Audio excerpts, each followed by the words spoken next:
IGN been cooking. IGN been getting the exclusives. I never thought. Listen. I never thought that I'd be back on IGN trying to find anything about any video game. I'm gonna be honest.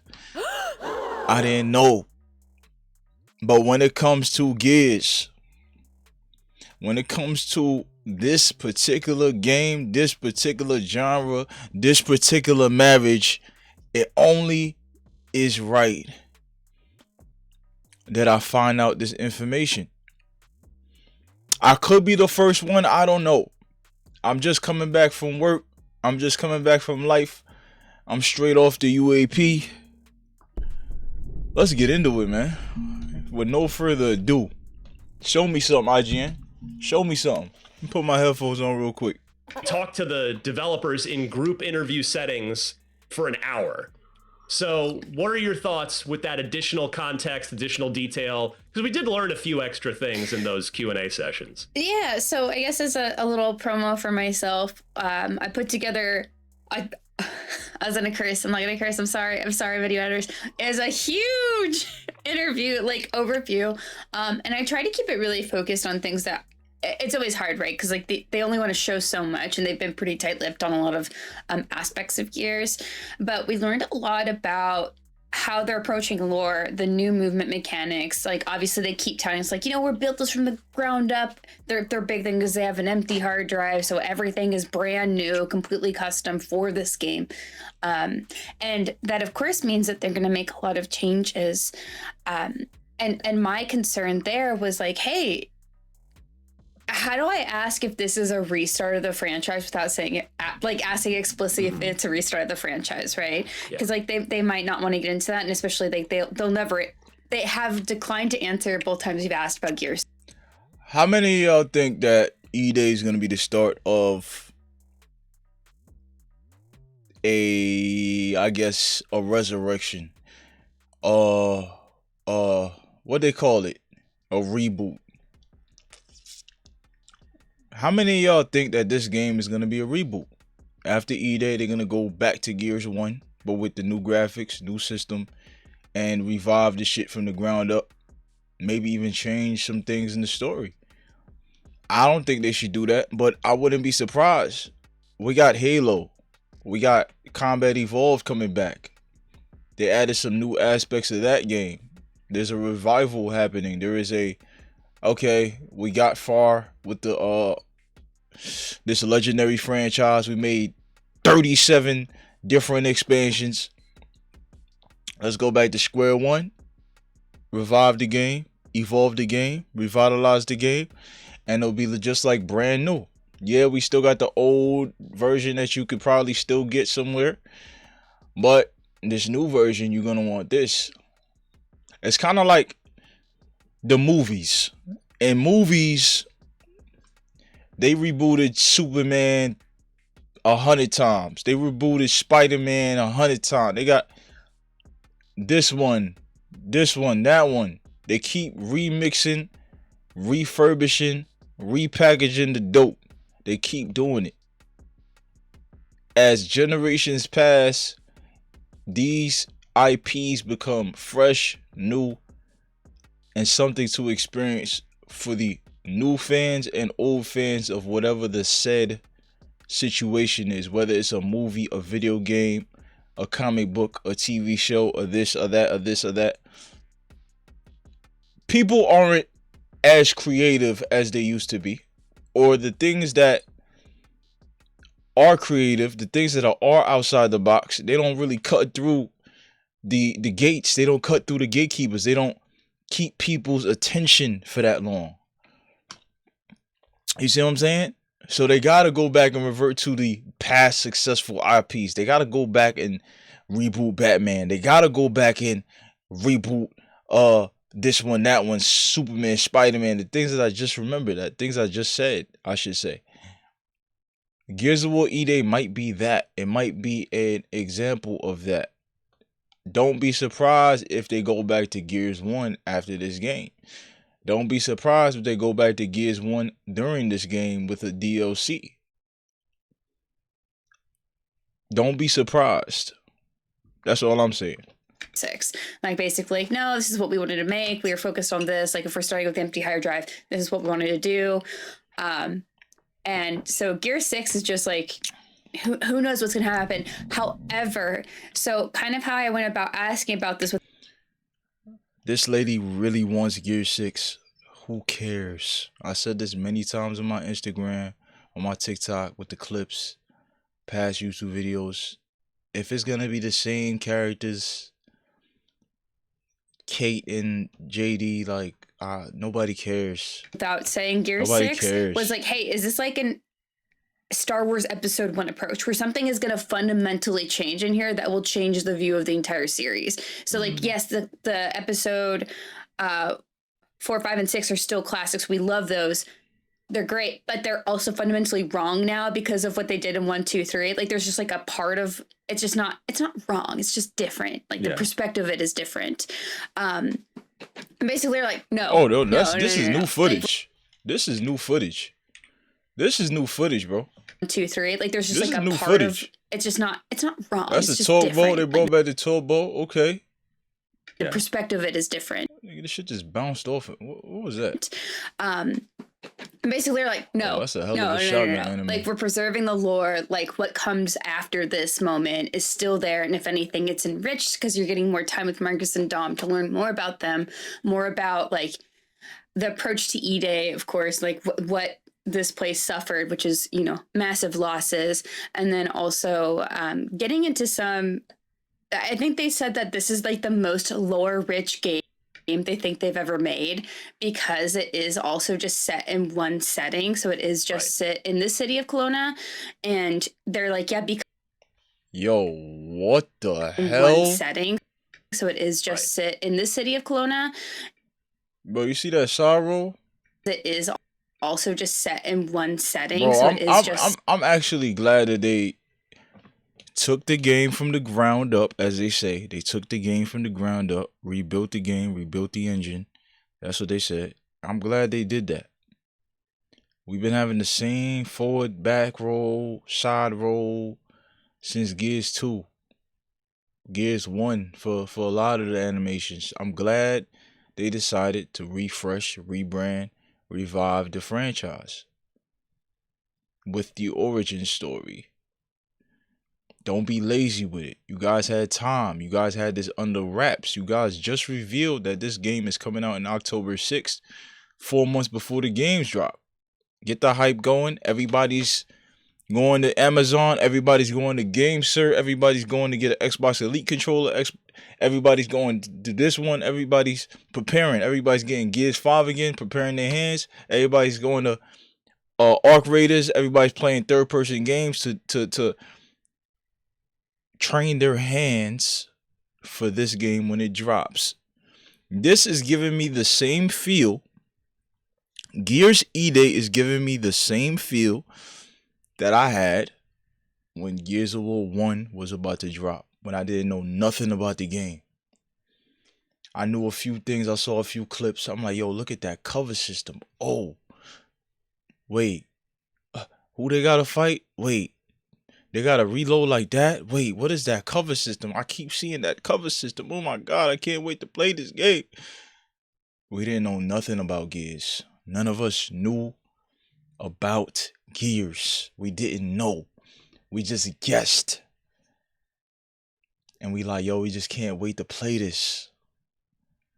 We played it, got hooked, got addicted. Got hooked, got addicted. I got some people probably looking like, yo, hold on, bro. What got you so excited for this game? Yo, 8, what got you so excited for this game? On your Instagram, on your TikTok, you get on your podcast, you talk about some mind-stimulating things. You might be talking about aliens, you might be talking about politics, you might be talking about this, you might be talking about that, you might be talking about your life. What got you back on Gears, bro? Listen, you're not going to get it. You're not going to understand how and why my YouTube, my Instagram, my TikTok suddenly turned into a Gears page. My YouTube, my Instagram, my TikTok, my social media is about what I got going on, what I'm interested in my life.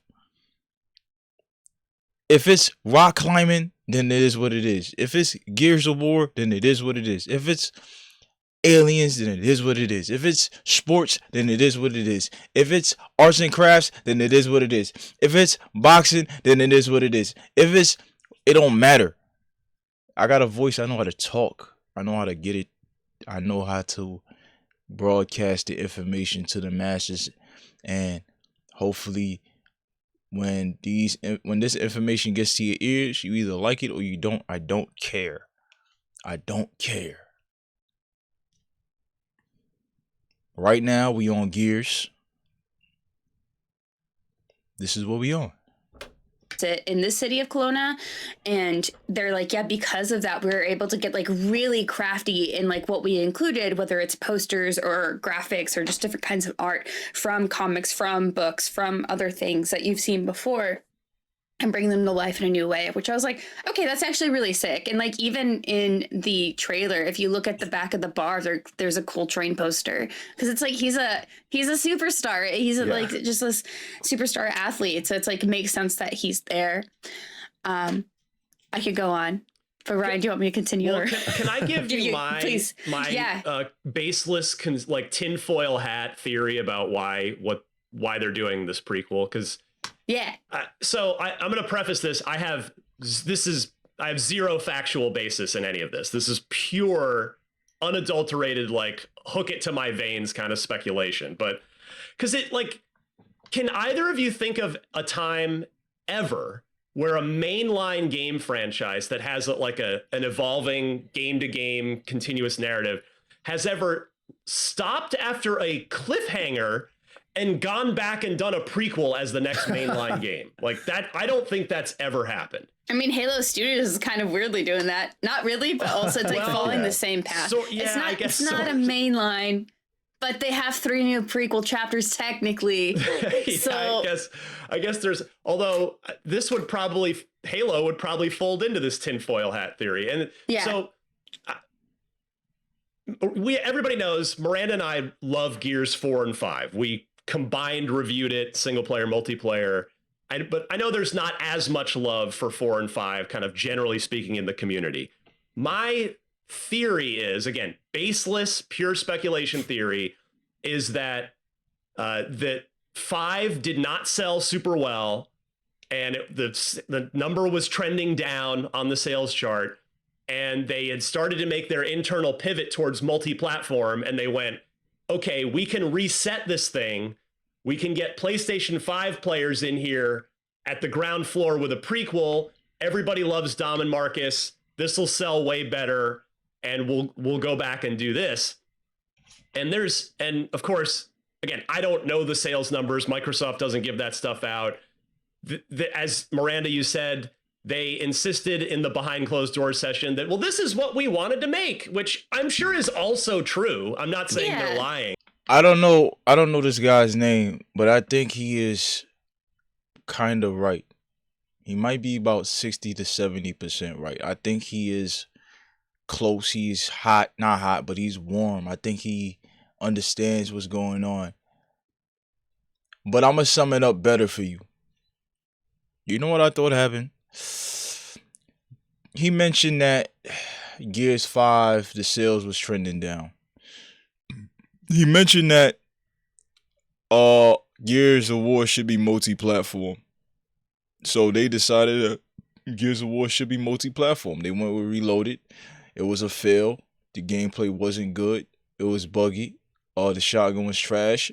It was the worst $39.99 you could spend on a game. I think it was $39.99. I hope it was $39.99. It better not cost no more than $39.99.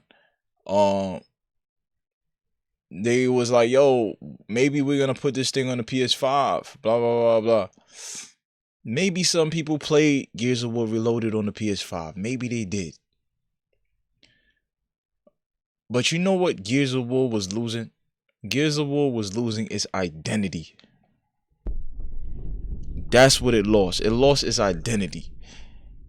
The identity that it had before with the Marcus and Dom story with Gears 1, 2, and 3, There was a feeling in the air. There was an energy in the air. There was a tension in the air that Gears of War brought. There was a liveliness. There was a joyfulness. There was a excitement that Gears of War brought into the fold when it came to this franchise. Xbox, Gears of War. When you thought about Xbox, you thought about Gears of War. When you thought about Xbox, you thought about Halo. Those are the only two games that carried the flagship for this system. Asher Sherma, she made the wise decision of making these games exclusive. You gotta make people want to buy your game. Yo, who we got in our starting lineup? Who we got on our team? We got Gears of War, we got Halo. Yo, it's time to apply pressure. We're becoming way too accessible. We're becoming way too accessible and way too friendly. If there is no tension, if there is no war going on, if there's no console war going on, everybody's buddy, putty, guess what? The games are going to fail. They're going to be half done. It's going to be bullshit. It's going to be 300,000, 400,000, not 400,000, 500,000 $1 million budgets. That's not even a number. $500 million budgets, $600 million budgets. The game is going to be lackluster in some way. It's going to feel lifeless in some way. It's not going to keep you on the game in some way. This thing is all right, but something is going to happen. Because there is no competition. There is no lives on the line. There is no bragging rights on the line. There is no prestige on the line. There is no awards on the line. It's just everybody is buddy, and putty. We got CEO Asher Sherma. You know what she did?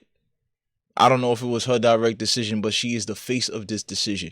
Yo, Gears of War, Xbox exclusive. Yo, Halo, Xbox exclusive. Yo, y'all want to play these games? Buy the system. Yo, you want to play these games? Get a PC. That's it. How bad you want to play this shit? Yo, matter of fact, I'm going to show you how bad you want to play this shit. Yo, Coalition, show them the footage. Yo, make it a 20-minute. All right, yo, you do a developer interview. All right, look. Cool, we're going to do this. Yo, show them what systems you got. Yo, show them. Nah, you want. Yo, show the blood. Show everything. Show the gore. Show everything. Show the movement. Show everything. That's what happened in the back rooms of the Coalition. That's what happened in the back rooms of Microsoft when Asher Sherma called up such and such working on Gears E-Day, the lead of Gears E-Day. Yo, let's chop it up. Yo, man, Gears Reloaded, it ain't do too good with the PlayStation 5. Actually, it was a fail. A lot of the guys that we have over here from Xbox, they didn't like Gears Reloaded. They ain't like Gears Reloaded. Gears 5 was cool, but I don't know, it's missing something. It seems too samey from Gears 4. What's the difference between Gears 4 and Gears 5? What's the difference? Ain't no difference. The story, who cares? Oh, we got Kait. Oh, she cut her hair. Oh, she's wearing a Gears armor now. Oh, look, we put her in Fortnite now. Oh, look, aren't you guys excited? They look at the charts, just like in the stock market. They look at the charts. That thing started trending down. You started seeing lower lows and lower highs. If you are a trader or ever been a trader, you would understand what I mean. They seen that trending chart. They seen it. That shit hit Gears 5. It was Gears 3. Spike. Gears 4 was probably the peak because of Gears 3. Everybody was excited that Gears was coming back. Oh my God, Gears is coming back. Yo, we got Marcus's son, JD. Wow, peak. Gears 5 hit, that shit hit a lower low. That shit hit a lower low. And it probably did sell good, but it did not outsell the other ones. The retention rate wasn't as high as the other ones. The concurrent retention rate wasn't as high as the other ones. They went to that back room and they said, yo, Cliff Blazinski, what's up, man? I know you ain't been around since Gears 3. What advice could you possibly give us? We are in open ears, open eyes, be completely objective. Yo, this is what I think as Cliff Bazinski. You need to go back to the essence of the first, second, and third game, especially that first game. Actually, you should do E-Day. You should do Gears of War E-Day. Revamp the whole system. Start from scratch. Get people excited about the game again. You remember when this happened with Maria and Don Founder? You remember when this happened when they reached this camp and it was dark and they had to not be in the dark because if they was in the dark, the bats would come and go kill them. You remember when in Gears 2, when they first met Dizzy? You remember when in Gears 3, when this happened? You remember when in this? They figured it out. Yo, wrap everything up. Call PlayStation. PlayStation. Yeah, we not doing that deal again, yo. We not bringing E-Day to y'all no more, bro. We got better things in hand. We got to rebuild this franchise. We got to keep going. Maybe we'll come back in about 5 years. Maybe we'll come back 5-6 years from now. Maybe. Oh, what are y'all doing? Y'all doing exclusives too over there? All right, cool. We back in war. We back at war. That's what happened. That's what happened. Love those games, but if they end up resolving that in a book or a graphic novel or something, okay. But I just think there's like a little maybe crumb of anecdotal evidence by the fact that like there was some leak of was this a store page or something that had the PlayStation logo attached to Gears of War E-Day, and so the scuttlebutt is that this pivot to Gears E-Day being a total console exclusive was a last minute thing. So anyway, that's it. I guess it doesn't matter, right? It is what it is, but that's my sort of tinfoil hat conspiracy theory on maybe why they just completely bailed on Kait's story and the Gears 5 cliffhanger and are coming back to a prequel. I think also part of it is that they narratively wrote themselves into a very difficult spot for how they will format the next game. So like if your choice has to carry over in some way and it's very consequential. Yeah. And so, but it's going to change the game for like, depending on what you did for everybody. And who like, did you save, Miranda? Remind me. I saved Dell. I let JD go. I did the same thing. I really wanted, I don't know. I wanted to see the drama with Marcus. Like, yeah. I'm so sorry. I broke his poor heart. I love you, but I want to hurt. Bro, I didn't even know that you had to choose between Dell and JD. You know why I didn't know we had to choose between Jill and JD in Gears 4 and 5? Or I guess it was Gears 5. Because I didn't care.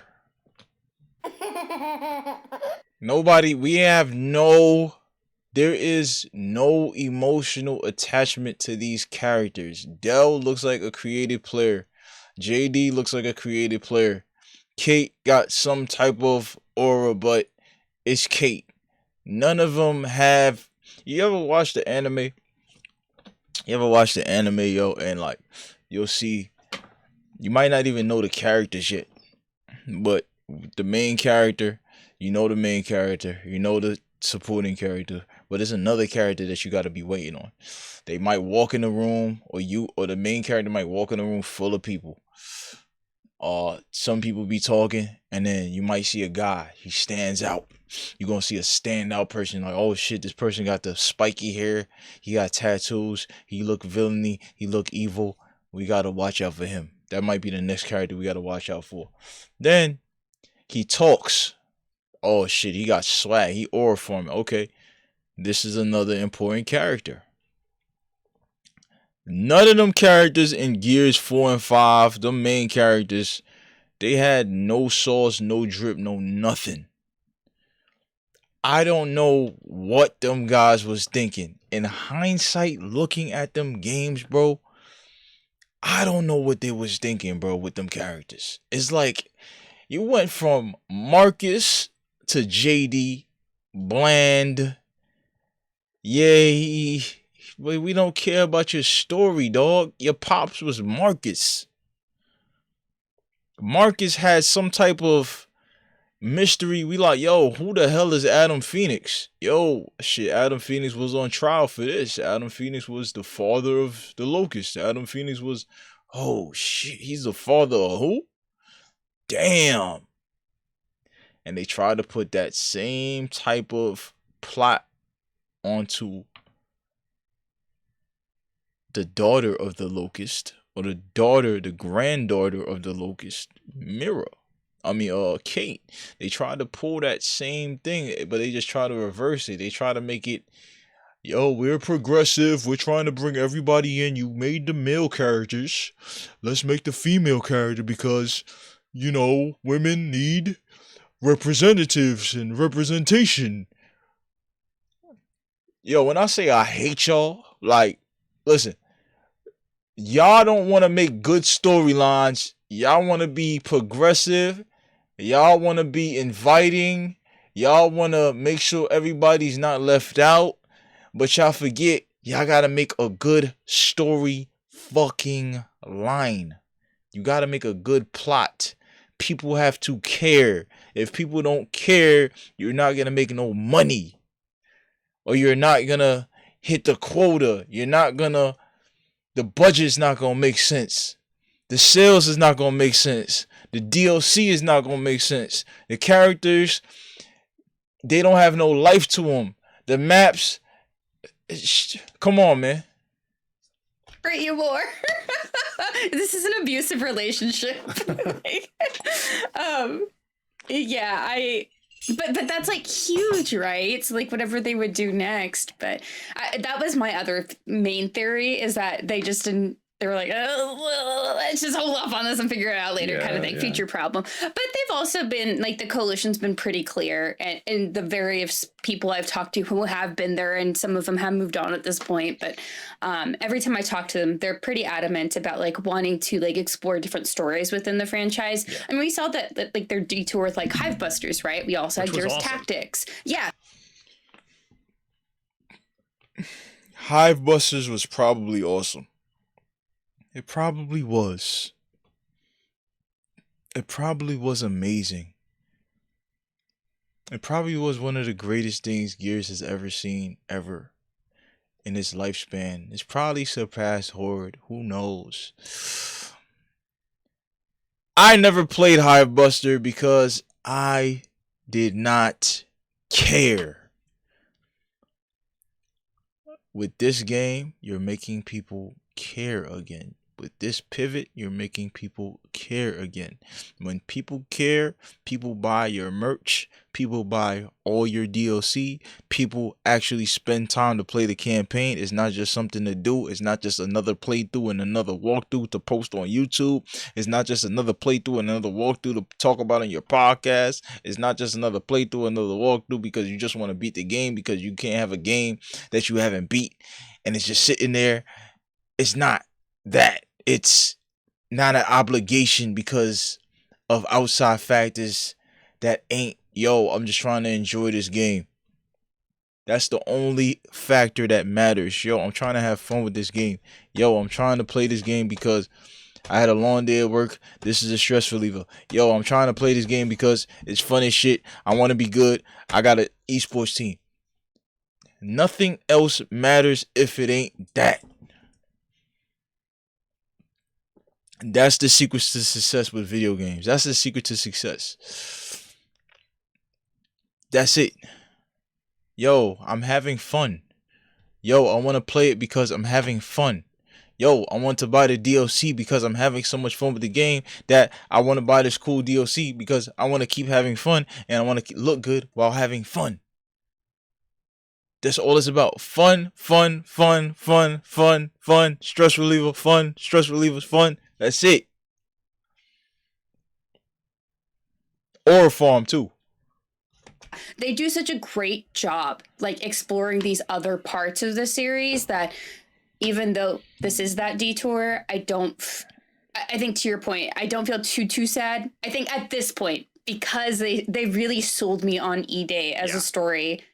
I can't help but do the gamer thing of like looking too far ahead instead of enjoying what's right in front of me. Yeah. And I can't help but wonder, but where do they go after E-Day? Like, I don't know. Because Gears of War 1, like, how isn't it like, was it 14 years or something, Miranda? It's some.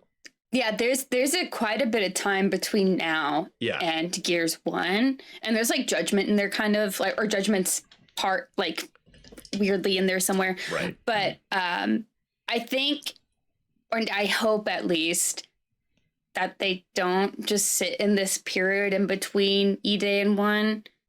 But again, like we'll see, right? Like it just really, it's really hard to say where they'll go. But I think I kind of need to get back on like why I was sold on this, because when this was announced, I think it was pretty like obvious. I was like rather bummed because I love Kait's story. I love Kait so much, and I think that her relationship with Marcus is really interesting. I have to understand why this lady loves Kait so much. Why? Why does this lady love Kait so much? I don't get it. It's my brain can't process it. Is it because she's a woman? Because women have this weird thing of saying and joining things and liking things and supporting things just because it's a woman. What has Kait done that's ever been cool in Gears? This might be my 11th video, and it probably is going to be clipped up. It's probably going to be posted on TikTok. It's probably going to be posted on Twitter. It's probably going to be posted somewhere of me completely shit bagging on Kait. Why does this lady love Kait so much? It has to be just because she's a woman, bro. She has no aura, no swag, no nothing. She's just pretty. Anya Stroud, listen. Anya Stroud was such one of them ones in Gears, bro. Anya Stroud could have had her own game. Anya Stroud was popping dudes' heads off and straight cursing at them. F you. Blah, blah, blah, blah, blah. Da, da, da. Just a direct, it's just a female version of Marcus, literally just attractive. She was just cursing up a storm in Gears, bro. Anya could have had her own game, but Anya got killed off screen. She got killed off screen. And then we get this lady named Kait with green hair, green and red hair, or black, red, and yellow hair, or whatever the hell her. Probably got pronouns too. Nobody cares, bro. They have something cool going there. But the moment that sold me, like I was locked in during the direct, like the Gears direct. They were trying to like set up our headphones, and I was like, don't talk to me. I don't want to talk to you right now. Leave me alone. I felt so bad. But there's this moment in the bar, like kind of early on, where Dom and Marcus are just in the bar, and Dom is on the phone, and he's obviously talking to Maria, and he's like, love you, baby. And he's just so happy. And I'm like, okay, this is the reason. This is such a a good reason to have E-Day, because obviously this is within like the first part of the game, but it is not the beginning of the game. Like you can tell that we're going to get some moments with them when they have like this is what I wrote in the interview. Like we have relative peace. Speaking of Dom and Maria, it just dawned on me. That Gears E-Day and Gears 1 are 4 years apart when it comes to the timeline. In Gears E-Day, this storyline is when Maria actually gets kidnapped. Marcus ends up in jail somehow. We're going to find out why he ends up in jail by the end of this game. Marcus ends up in jail, and they had to break him out. That's crazy. Dominic Santiago really believed. He was like, yo, I'm going to get my wife back. It's been 4 years. I haven't found her. I'm still gonna find her. And when you're looking at the savagery of these monsters that you call the Locust, he kept the faith. He kept going. When we saw her in Gears 1, we still felt the agony. We was like, oh wow. The agony is going to even be more felt. It's going to be more intense after we see the scene, I guess, whenever that happens, of her getting taken, or he finds the news of her getting taken, or finds out she's not home. That's crazy. That's the emotion that I'm talking about. You want to get the people that's playing your game, that's watching your movie, that's watching your TV show, that's on your Instagram, that's on your TikTok, they want to be emotionally invested into the conversation, into the moment. That's why Gears 4 and 5 are duds. Even though they might be successful on paper, they're not successful when it comes to attention, emotion, grabbing the audience by the heartstrings. They failed at that. It's a failure. I don't care what this lady with the glasses says. I don't care what dude up on the top left says. The dude in the middle, he just stayed quiet because he's on the same type of time I'm on. He like, yo, that shit was trash. The story was trash. Maybe it wasn't trash, but I ain't play it because I didn't care. After Gears 3, who cares? When it comes to the timeline of the story, after Gears 3, who gives a shit? Answer that question in the comments, y'all. Make sure you like, subscribe to the channel as well. After Gears 3, who cares? Peace. Like, we've never really seen that in old Sarah. Like, we've seen Marcus being really sad and grumpy and in peace, quote unquote, as an old man, and it's really sad, and he's really bitter. Yeah, his tomatoes. Thank you. But so, like, this is such a unique spot, and of course they're like grieving Dom's brother, but even still, like, they're not stressed about the entirety of humanity's future and how it's collapsed and other things. Like, it's gonna be just such a unique perspective to see these two, and that's made me really excited, basically. Well, yeah, I'm with you. Like, I'm all in on this too. I mean, I'm super excited about, again, would I have loved to have seen as you noted, the choice that the coalition would have had to make about how to resolve the choice in Gears 5. That would have been quite an interesting thing. But yeah, I mean, I'm thrilled to have Dom back. I'm thrilled to be exploring E-Day. I can't wait for this. And so, and you know, I'll be completely honest, and I said this to you guys in the room just privately, but in the initial showcase, I was like, this doesn't look as amazing visually as I expect from Gears. But then when we got the behind closed doors thing and they kind of showed some more scenes and stuff, it started to click for me, and I'm kind of curious where it's going to ultimately land. Like, because this series has always visually set the bar. I mean, it's always been like the Unreal Engine game. I mean, it was the original, of course, was 100% that. It probably sold a lot of Unreal Engine licenses when the first one came out. But yeah, I mean, October 6th can't come soon enough. And for anyone that hasn't heard, there is going to be a beta weekend for starting August 6th. So that's coming up. I'm so excited. And Miranda, you want to give we got a couple of quick little, like, we didn't see multiplayer, but they gave us a like top level bit of multiplayer information. Yeah, so one big thing that I wanted to highlight for folks in the competitive scene who get like really deep in, wall bouncing's changed. So obviously the way they do running has changed pretty significantly. Like, it's not the classic roadie run in the way that we know it. Like, they don't punch in, the screen doesn't shake, they pull out.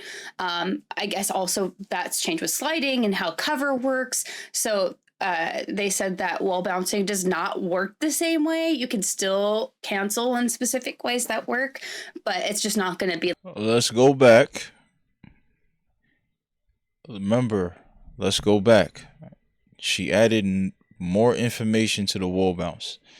She confirmed that you can still cancel a wall cover transition or a y'all about to get in the cover transition. She said you could cancel it. She confirmed that you can cancel the wall shit.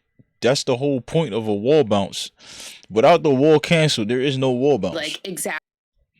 Let's see what she says. Let's go back so I can confirm this. Works. So they said that wall bouncing does not work the same way. You can still cancel in specific ways that work, but it's just not going to be like exactly as it was before. They also, we didn't talk too much about multiplayer. It's more like movement, because they were like, well, at least in my session, like, we're in separate sessions, to be clear. Yeah. They're like, we'll have more multiplayer later. But that was kind of part of it. And of course, the 4-player thing just being central to all facets of this. So you're going to play 4-player multiplayer, 4-player in Horde, even though it's 12 people. So you'll be in a squad of 4. I don't know if I like the 4-player thing in Gears. I know it goes back to the original. We played the 4-player thing. I did like 5 players, because you might want to have that extra guy. You don't want to leave one of your friends out in the cold. Gears 4 had a lot of that. Gears 4, a lot of us had to separate squads, and we had to do it like, we had to treat it like dodgeball or basketball, or, you know, whatever sports game you played back in the day, where you had to pick a team. Yo, I want him. Y'all want him. Y'all want him. Nah, y'all both can't be on the same team because that's cheating. Yo, we got to do this. All right. Cool, let's switch teams, bro. I'm gonna go over there, you go over here. Gears 1, we had to do that a lot. We had to, yo, all right, man, I'm gonna play with such and such, and, you know, we gonna run 5 games with them, and then, you know, I'm gonna play with y'all, and, you know, we gonna do it like that. Oh, word, you about to go eat? I bet. So, yo, I'm gonna jump on that team. Yo, I ain't gonna lie, y'all not playing good. I'm about to go over there, yo. I'm about to play by myself, yo. It's just the 4 of us online today, bet. We got the A team on today, bet. That's what Gears E-Day is gonna be. It's gonna bring back some nostalgia. That's fine. I'm cool with that. It is what it is. I'm not mad at it. I prefer 5 players. I even prefer 6 players. But maybe this is for the best. I don't know. Maybe it's for the best. So like things like that is gonna be there. I guess some other like mechanical stuff. The active reload bar that pops up that you see in the. Oh, she's about to confirm something with active reload. Let's go back 5 seconds. She's about to start the active reload section. Go. The active reload bar that pops up that you see in the demo, and I guess in the trailers and stuff, and in the gameplay, you can move that back up to the top right. Like, you don't have to keep it in the middle. Yeah, we I was like, this. At first, I was just like, wait, what is happening? Like, why is this just right in front of me?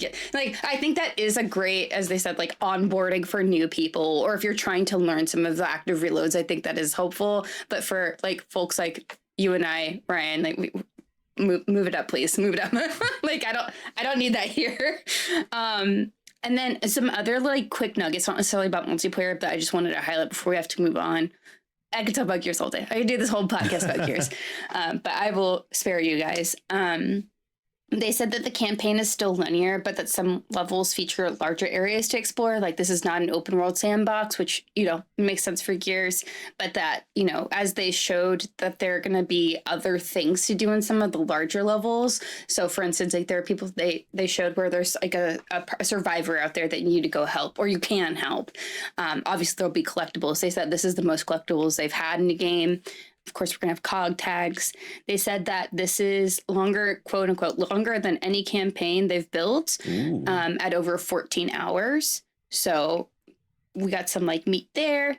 And that also all 4 members of Bravo Squad are playable right from the beginning, and that you don't have to play as Marcus. So if you just want to play Dom as Dom the whole game, you can.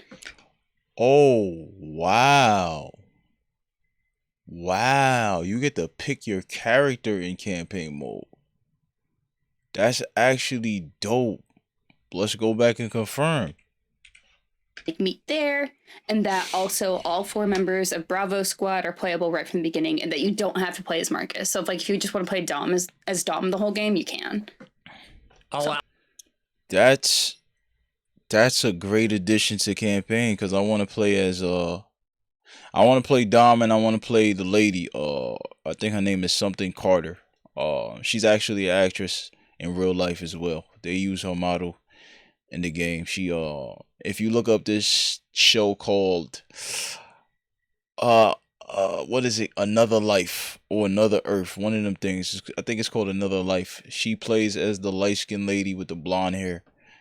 And she actually has the same cut from the show as well. So I'll just add because it's people may be wondering, 4-player co-op, 2-player split screen. Yes. So that's I know that's a lot of people are always curious if it's all 4 on one console.